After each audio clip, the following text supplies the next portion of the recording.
Australia joins the international community as we continue to condemn Russia's unprovoked, unjustified invasion of Ukraine. And we continue to call on Russia to immediately withdraw its forces from Ukrainian territory, consistent with the legally binding decision of the International Court of Justice, and to engage in dialogue and diplomacy in good faith. Russia's actions are a gross violation of international law.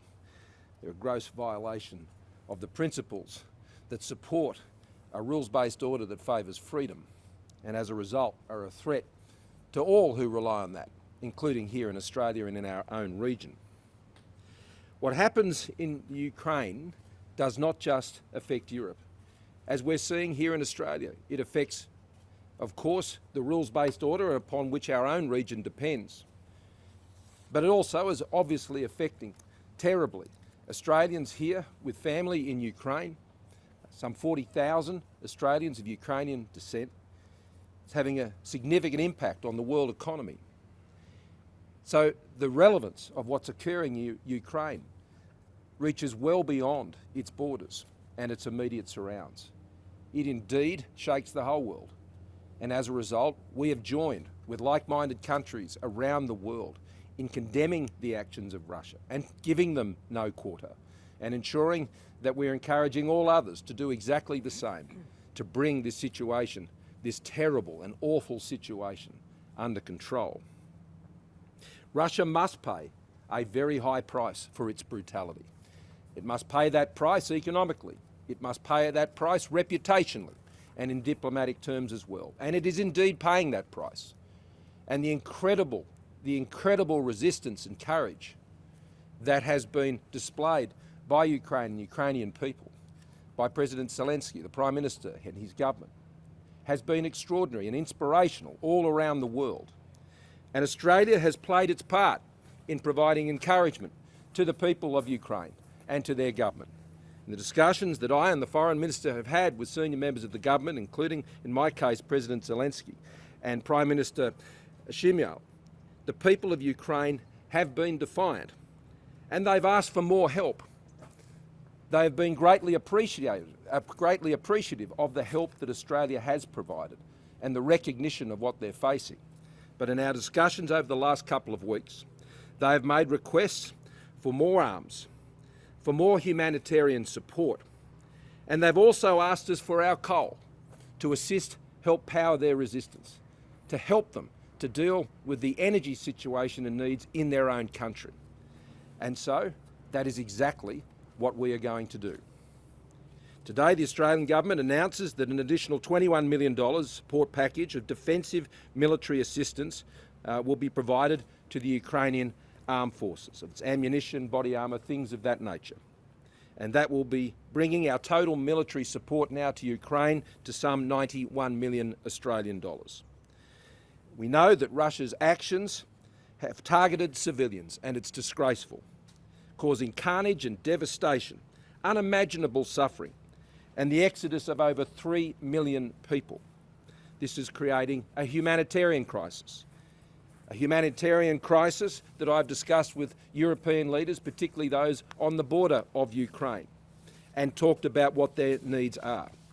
So Australia will provide an additional $30 million in emergency humanitarian assistance to help meet the urgent needs of the Ukrainian people, taking our total humanitarian assistance to 65 million Australian dollars. And the Foreign Minister will speak more to those issues in a moment.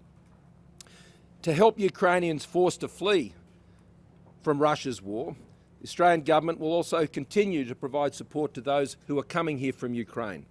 Already, we have been able to grant 5,000 visas since I announced that we were putting Ukrainian visa applications to the top of the list.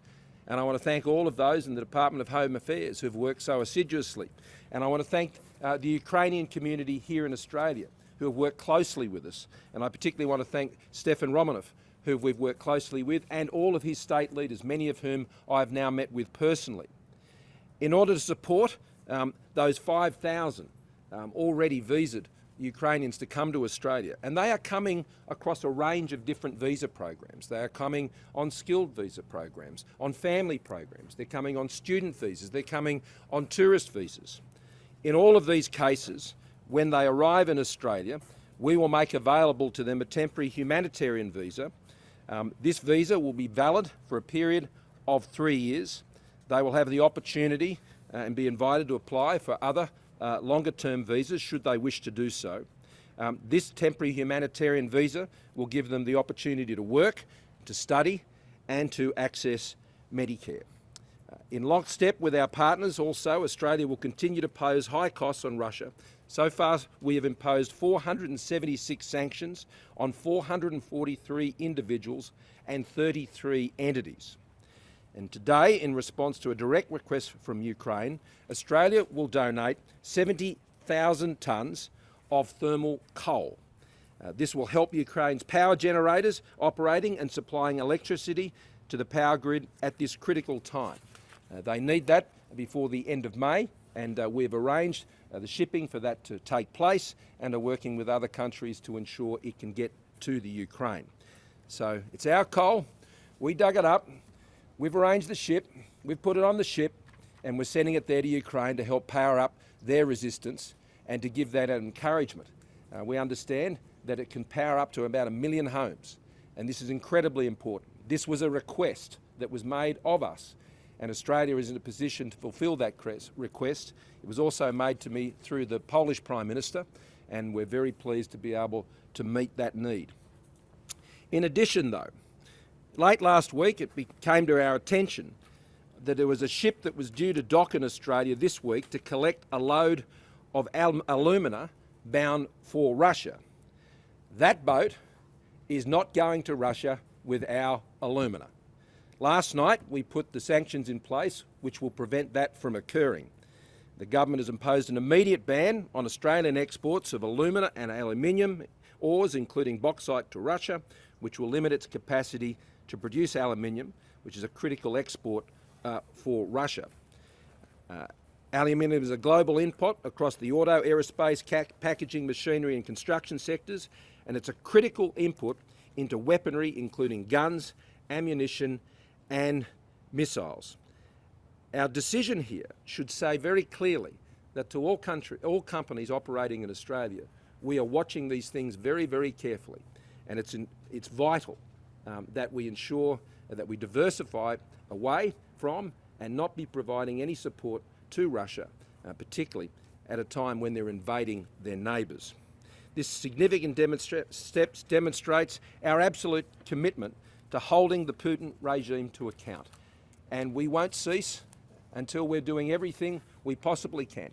We're identifying new things that can be done every single day with our partners, with those around the world, to put the maximum cost, put the maximum pressure on the Putin government to withdraw from Ukraine, and doing everything we can to continue to support the brave and courageous resistance that we're seeing from the people of Ukraine and the government of Ukraine.